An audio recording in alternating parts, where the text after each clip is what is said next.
Πίκα ή ελαιοτριοφαγία αποτελεί μια διαταραχή λήψης της τροφής, κατά την οποία τα άτομα που νοσούν καταναλώνουν ουσίες οι οποίες είναι μη βρώσιμες και χωρίς καμία θρεπτική αξία. Τέτοιες είναι το χώμα, το μέταλλο, οι τρίχες, το χαρτί, ο πάγος, ο γύψος, τα τούβλα, τα αποτσίγαρα, η σκόνη πλυντηρίου, αλλά και το σαπούνι.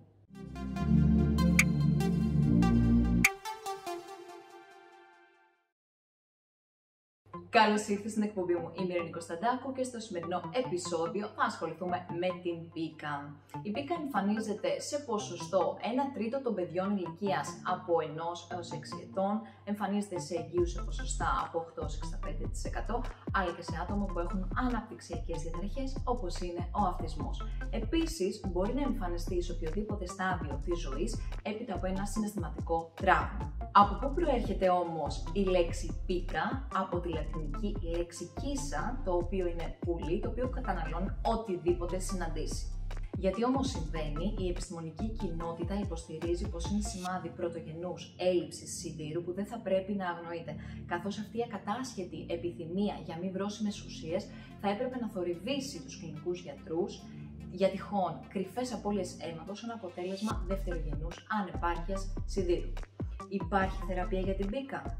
Υπάρχουν δυστυχώς πολύ λίγες μελέτες και περισσότερα case reports στη διεθνή βιβλιογραφία. Ωστόσο, έχει φανεί πως η συμπληρωματική χορήγηση σιδήρου μπορεί να υποχωρήσει αυτή την νόσο. Πάμε να δούμε ένα case study. Μία 42χρονη εισήχθη με σοβαρή ανεμία εξαιτίας ανεπάρκειας σιδήρου που πιθανόν σχετίζεται με γυναικολογική ανεμία. Σύμφωνα με την διερεύνηση των διατροφικών συνηθιών της, αποκαλύφθηκε υπαγωφαγία, δηλαδή κατανάλωνε 80 παγάκια ημερησίως σε διάστημα 5 ετών. Χορηγήθηκε συμπλήρωμα σιδήρου. Όσοι δεν έχετε δει τα επεισόδια για τα συμπληρώματα διατροφής αλλά και για την έλλειψη σιδήρου, μπορείτε να τα δείτε εδώ, με αποτέλεσμα η ανεμία να αναστραφεί, όπως επίσης υποχώρησε και η παγωφαγία σε διάστημα λιγότερο από 15 έτη. Επίσης δεν είχε καμία υποτροπή για το προσεχές έτος που παρακολουθήθηκε η ασθενής. Το συμπέρασμα της μελέτης υποστηρίζει ότι η παγωφαγία αποτελεί σύμπτωμα της ανεπάρκειας σιδήρου. Να σημειωθεί εδώ πως τα άτομα που καταναλώνουν πάγο το κάνουν εξαιτίας ενός καταναγκασμού που μοιάζει με εθισμό και όχι για την ικανοποίηση της δίψας τους ή της ανακούφισης από τον πόνο. Γι' αυτό αυτή η κατάσταση ονομάζεται ice pica ή παγωφαγία. Έτσι συμπεριφέρονται και τα άτομα που καταναλώνουν μέταλλα, καρφίτσες, βίδες, πινέζες, τα οποία αναζητούν μέσα από αντικείμενα που περιέχουν το σίδηρο που τους λείπει. Γι' αυτό και εμφανίζεται συχνά κατά την περίοδο της εγκυμοσύνης, όταν συνυπάρχει ανεμία ή έλλειψη σιδήρου.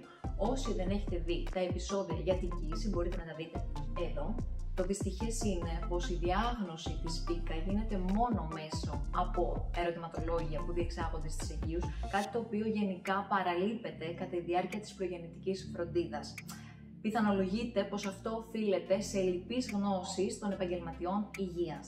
Είναι η πίκα όμως επικίνδυνη? Η κατανάλωση μη βρώσιμων υλικών μπορεί να προκαλέσει αποδιάτρηση στομάχου, δηλητηρίαση από τοξικά υλικά όπως είναι ο υδράγυρος και ο μόλιβδος, σε εντερική απόφραξη, σε βλάβες στο πεπτικό μας σύστημα, σε υποσιτισμό, αλλά και σε οδοντικές κακώσεις. Πολύ συχνά όμως η πίκα μπορεί να συνοδεύεται και από αγχώδεις διαταραχές ή άλλες διαταραχές λήψης διατροφής, όπως είναι και η νευρική ανορεξία, διότι το άτομο μπορεί να πιστεύει πως καταναλώνοντας τέτοιες ουσίες δεν θα προσλάβει θερμίδες. Άρα λοιπόν είναι απαραίτητο εκτός από διαιτολόγο να παρέχετε σε αυτά τα άτομα και ψυχολογική βοήθεια.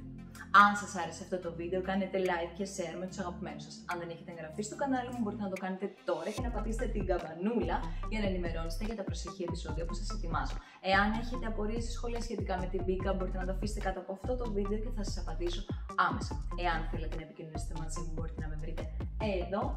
Τέλος, μπορείτε να με ακολουθήσετε σε Facebook, Instagram και LinkedIn. Εμείς ανανεώνουμε το ραντεβού μας σε μία εβδομάδα ακριβώς. Μην λείψει κανείς. Φιλιά πολλά. Γεια σας!